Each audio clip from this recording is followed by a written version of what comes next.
শীতের মরশুমে একঘেয়ে ডিম রেসিপি বা একঘেয়ে পালং শাক রেসিপি না বানিয়ে ডিম আর পালং শাক একসঙ্গে রান্না করে খেয়ে দেখলে কিন্তু মন্দ হয় না। পালং শাকের নানান রকম রেসিপি হয়ে থাকে।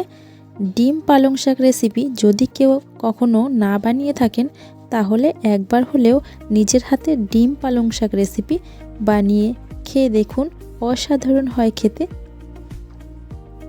গরম ভাত, রুটি, পরোটা এবং পুরির সঙ্গেও কিন্তু খুব ভালো লাগে ডিম পালং শাকের এই রেসিপিটি। তো আর দেরি না করে নিজের হাতে আজই বানিয়ে নিন ডিম পালং শাক রেসিপি। নমস্কার বন্ধুরা, কেমন আছেন সবাই? আমি কৃষ্ণা, টোটাল কেয়ার বাংলা চ্যানেলে আপনাদের সবাইকে স্বাগত জানিয়ে শুরু করছি আজকের ভিডিও।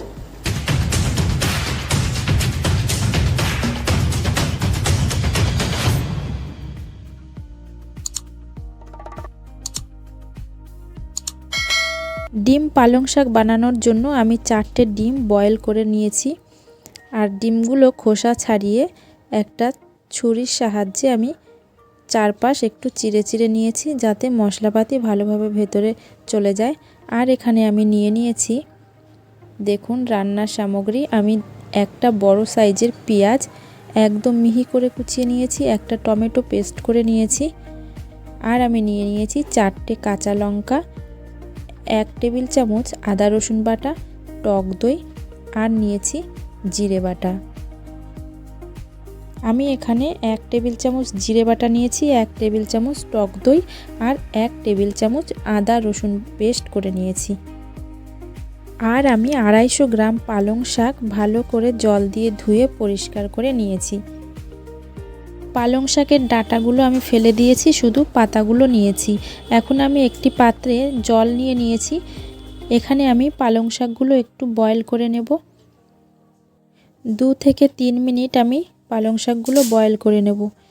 তারপর জল ঝরিয়ে একটা মিহি পেস্ট তৈরি করে নেব।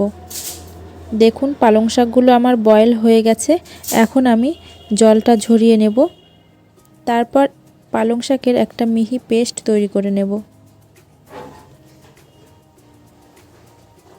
আপনারা চাইলে ঠান্ডা জলের মধ্যেও রেখে দিতে পারেন, তাহলে কালারটা ভালো আসে। আমি ঠান্ডা জলে দিচ্ছি না, আমি সরাসরি জলটা ছেঁকে নিলাম। রান্নাটা করার জন্য আমি কড়াই বসিয়ে দিয়েছি। কড়াই গরম হয়ে গেছে। এখন আমি দিয়ে দেব সাদা তেল। আপনারা চাইলে সর্ষের তেলেও রান্নাটা করতে পারেন। আমি এখানে সাদা তেল দিয়ে রান্নাটা করছি। তেল গরম হয়ে গেছে। এখন আমি ডিমগুলো প্রথমে ভেজে নেব। ডিমগুলো ভাজার জন্য তেলের মধ্যে একটু হলুদ দিয়ে দিচ্ছি। এখন আমি লবণ দেব না, আর ডিমে আলাদা করে লবণ হলুদও আমি মাখিয়ে রাখিনি। তেলের মধ্যেই হলুদ দিয়ে দিলাম। এবার ডিমগুলো আমি ভেজে নেব। প্রথমে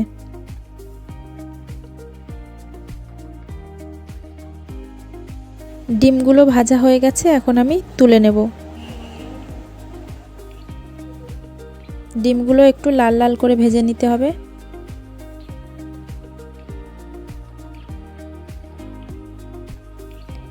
আমি এবার এই তেলের মধ্যে ফোড়নের জন্য দিয়ে দিচ্ছি একটা শুকনো লঙ্কা আর একটু গোটা জিরে। আমি এই রান্নাতে কিন্তু খুব বেশি তেল মশলা ব্যবহার করছি না। পালং শাক স্বাস্থ্যের পক্ষে ভালো, আর বেশি তেল মশলায় রান্না করলে স্বাস্থ্যগুণ নষ্ট হয়ে যাবে। ওই জন্য আমি কম তেলে রান্না করছি। দিয়ে দিলাম পেঁয়াজ কুচি।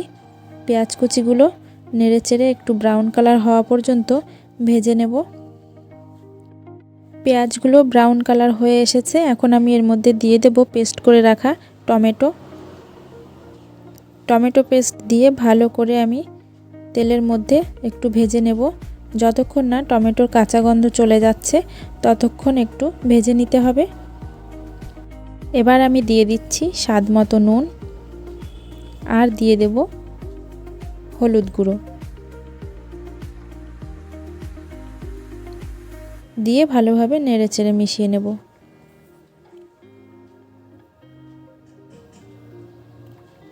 টমেটোর কাঁচা গন্ধ চলে গেছে। এখন আমি দিয়ে দিচ্ছি আদা রসুন বাটা, আর দিয়ে দেব জিরে বাটা, আর একটু রেড চিলি পাউডার আমি দিয়ে দিলাম। দিয়ে এবার মশলাগুলো ভালোভাবে কষিয়ে নেব। মশলাটা ভালোভাবে কষিয়ে নেওয়া হয়ে গেছে। এখন আমি এর মধ্যে দিয়ে দিচ্ছি টক দই। টক দইটা অবশ্যই একটু ফেটিয়ে নিতে হবে। আর টক দই দেওয়ার সময় গ্যাসের ফ্লেম কিন্তু একদম কম রাখতে হবে।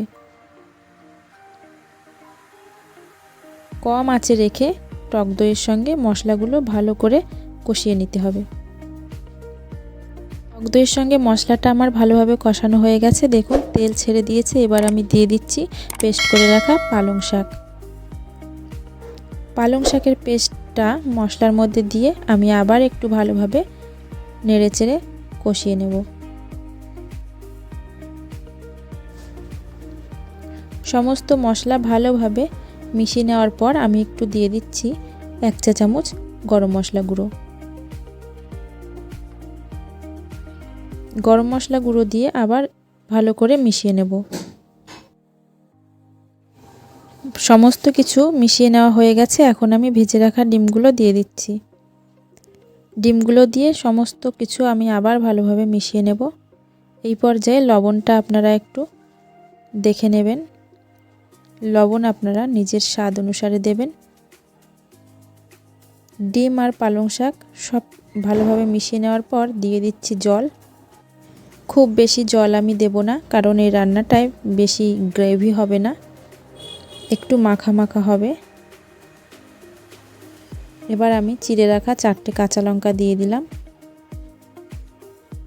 একটু নেড়েচেড়ে 5 থেকে 10 মিনিট রান্না করে নিলেই ডিম পালং শাক রান্না একদম তৈরি হয়ে যাবে।